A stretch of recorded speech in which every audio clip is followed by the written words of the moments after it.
लक्ष द्या. BLDCच्या अगोदर आपण हा एक कन्सेप्ट बघून घेऊ.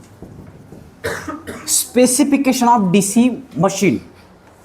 बघा, DC जनरेटर किंवा DC मोटर दोन्हीपैकी कोणाचं जरी सिलेक्शन करायचं असेल किंवा स्पेसिफाय करायचं असेल तर तुम्ही एवढ्या सगळ्या गोष्टी बघणार.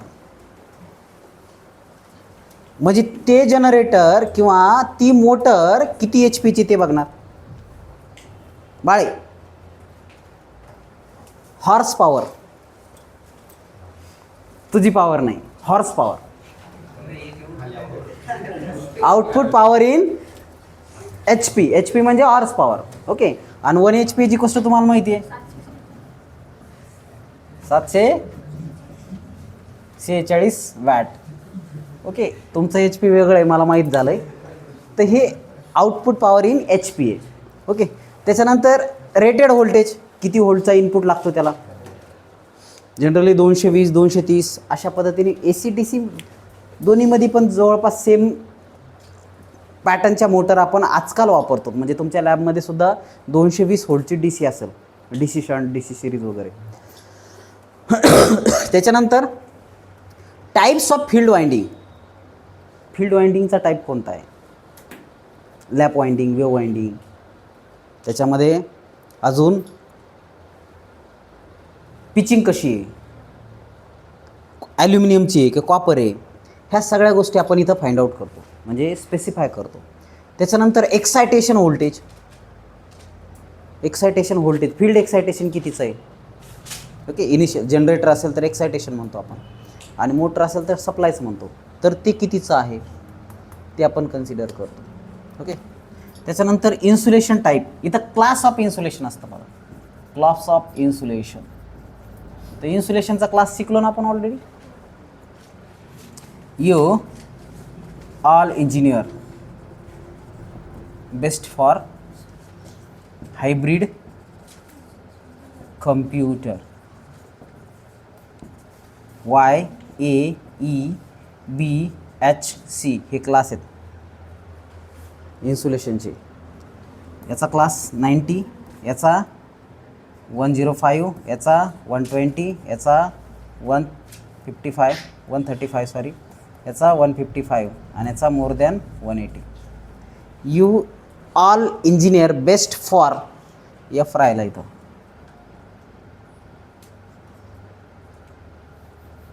फॉर हायब्रिड कम्प्युटर आणि हे मोर दॅन 180 मोर.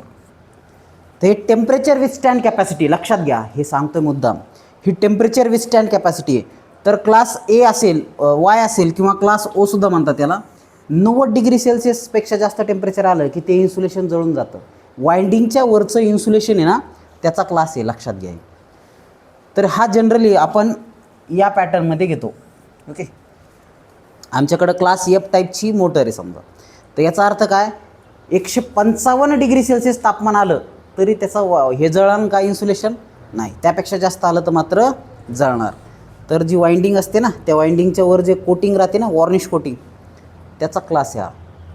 येतं लक्षात. तर हे क्लास ऑफ इन्सुलेशन. ते कसं लक्षात ठेवायचं, you all engineer best for hybrid computer असा एक सेंटेन्स आहे. त्याच्यावरून वायचं ए घ्यायचं आहे. ते BB रॉयचं नाही का स्टेटमेंट तुम्ही बनवत, रेजिस्टन्सचं कलर कोडिंग, त्याच पद्धतीचं एक स्टेटमेंट आहे. हे तुम्हाला पुढच्या वर्षी असेल, मला वाटतं हे EMWला झालं आहे तुमचं. ओके. EMW नावाचा एक सब्जेक्ट होता मागच्या सेमिस्टरला, तुम्हाला प्रॅक्टिकलचा सब्जेक्ट होता, परंतु त्याच्यामध्ये झालं आहे असं गृहीत धरू आपण. ओके. नाहीतर एक व्हिडिओ आहे क्लास ऑफ इन्सुलेशनचा, तो बघून घ्या. यूट्यूब चॅनलला मी टाकला आहे, तिथं तुम्हाला हे क्लिअर होऊन जाईल सगळं क्लास ऑफ इन्सुलेशन काय. त्याच्यानंतर नेक्स्ट आहे बेस स्पीड इन RPM, म्हणजे बेसिक स्पीड किती आहे. लोड वाढल्याच्या नंतर स्पीड कमी होणारच, परंतु बेसिक रेटेड स्पीड किती आहे ते बघा.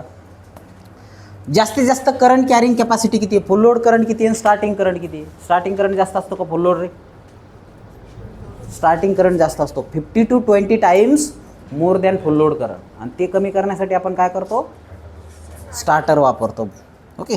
त्याच्यानंतर फ्रेम साईज बघा, फ्रेम साईज, आता शेतामधल्या मोटर जर बघितलं तर फ्रेम सगळ्या 3 फेज इंडक्शन मोटरच आहेत, पण त्याचं फ्रेम वेगळं आहे. बोरवेलमधली मोटर अशी लंबी असते,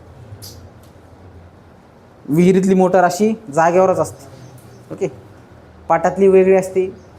त्याच्यानंतर म्हणजे वेगवेगळ्या स्ट्रक्चरच्या वेगवेगळ्या मोटर. तर फ्रेम कशी आहे, एन्क्लोजर कसं आहे, हे सुद्धा कन्सिडर करावं लागतं. आणि सगळ्यात महत्त्वाचं रेटिंग. तर कोणते रेटिंग, सगळ्याच रेटिंग, मग HP rating, voltage rating, current rating, ह्या सगळ्या रेटिंग. तर ह्या सगळ्या गोष्टी आपण काय करतो, स्पेसिफाय करतो आणि त्याच वेळेस मोटर परचेस करतो. Side selection of DC machine म्हणलं तरी हरकत नाही. मोटर घ्यायची, मोटर घ्यायला तुम्ही मार्केटमध्ये गेले, काय बघणार, किती HPची आहे, आपल्याला किती लागणार आहे, बजेट किती आहे, त्याच्यानंतर आपली रिक्वायरमेंट किती आहे, आपली लोड किती आहे, करंट कॅरिंग कॅपॅसिटी, त्याच्यानंतर त्याचं टेम्परेचर विथस्टँड कॅपॅसिटी म्हणजेच class of insulation, excitation voltage, ह्या सगळ्या गोष्टी आपण कन्सिडर करत असतो. ओके, वर्किंग इन्व्हायरमेंटसुद्धा बघतो. तर वर्किंग इन्व्हायरमेंट फ्रेम त्यासाठी महत्त्वाची आहे. जर डस्टी इन्व्हायरमेंट असेल, म्हणजे ते सॉमिल माहिती आहे तुम्हाला, सॉमिल लाकडं कापाची मशिनरीज असते बघा, तर तिथं एकदम धूळ असते, बारीक डस्ट असतात, तर त्याच्यामुळं मशीन लवकर खराब होते. त्याच्यामुळं आपण विशिष्ट प्रकारचं एन्क्लोजर तिथं वापरतो. किंवा पेट्रोकेमिकल इंडस्ट्रीजमध्ये एक्सप्लोजिव्ह इन्व्हायरमेंट आहे, तिथं वेगळ्या टाईपचं एन्क्लोजर वापरावं लागतं. तर हे आहे सगळं फ्रेम साईजमध्ये येतं. So these are the specification of machine. समजलं आहे? पुन्हा एकदा शॉर्टकटमध्ये सांगतो. मोटरचं आउटपुट किती HPमध्ये, रेटेड व्होल्टेज किती आहे, रेटेड करंट किती आहे, कोणत्या टाईपची वाइंडिंग आहे, एक्सायटेशन व्होल्टेज किती आहे, क्लास ऑफ इन्सुलेशन कोणता आहे, बेसिक स्पीड किती आहे, करंटची रेटिंग किती आहे, फ्रेम साईज कशी आहे आणि ओव्हरऑल रेटिंग कशी आहे. तर ह्या सगळ्या गोष्टी आपण कन्सिडर करतो. कशासाठी, मोटरला सिलेक्ट करण्यासाठी किंवा स्पेसिफाय करण्यासाठी. येतं लक्षात? तर चला आता आपण एक नवीन कन्सेप्ट बघणार आहोत. एक शेवटचा टॉपिक आहे, या टॉपिकमधला एक शेवटचा पार्ट आहे. तर त्याला आपण काय म्हणू, BLDC. ओके, हे समजलं का रे, याच्यात कोणाला काय अडचण आहे का? चला राईट डाऊन.